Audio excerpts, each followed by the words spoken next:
கத்திரிக்காய் சாதம். அதுக்கு ஒரு பேனில் 1/2 டீஸ்பூன் கடலைப்பருப்பு, 1/2 டீஸ்பூன் உளுத்தம்பருப்பு, 1/2 டீஸ்பூன் சீரகம், 1/2 டீஸ்பூன் தனியா போட்டு நல்லா கலந்துட்டு, காரத்துக்கு 2 மிளகாய் நான் சேர்த்துருக்கேன்.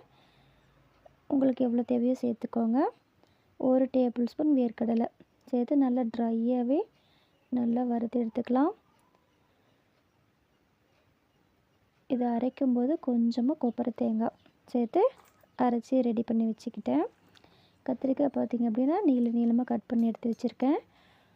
எண்ணெய், கடுகு, கடலைப்பருப்பு, சீரகம் போட்டு நல்லா பொரிஞ்சதுமே ஃப்ளேவருக்காக நான் ஒரு பச்சை மிளகாய் சேர்த்துருக்கேன். ஒரு கொத்து கருவேப்பிலை, கட் பண்ணி வச்சுருக்க கத்திரிக்காவை எடுத்து சேர்த்து நல்லா எண்ணெயிலே வதக்கிக்கலாம்.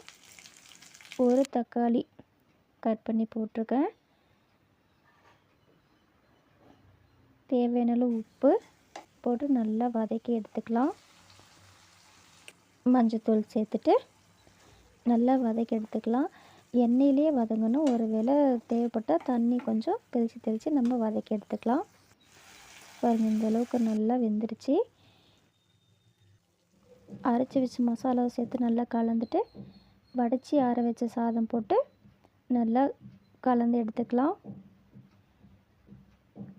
கலந்துட்டு கடைசியாக ஒரு ஸ்பூன் நெய் போட்டு கலந்தோம் அப்படின்னா வாசனை டேஸ்ட்டு ரொம்ப நல்லாயிருக்கும். லஞ்சு பேக் பண்ணும்போதும் லஞ்ச் பாக்ஸ்லேயும் ஒரு ஸ்பூன் நெய் போட்டு கலந்து கொடுத்தோம் அப்படின்னா லஞ்சு சாப்பிடும்போது ட்ரை ஆகாமல் நல்லாயிருக்கும் சாப்பிட்றதுக்கு. இதான் வெட்னஸ்டே லஞ்சு.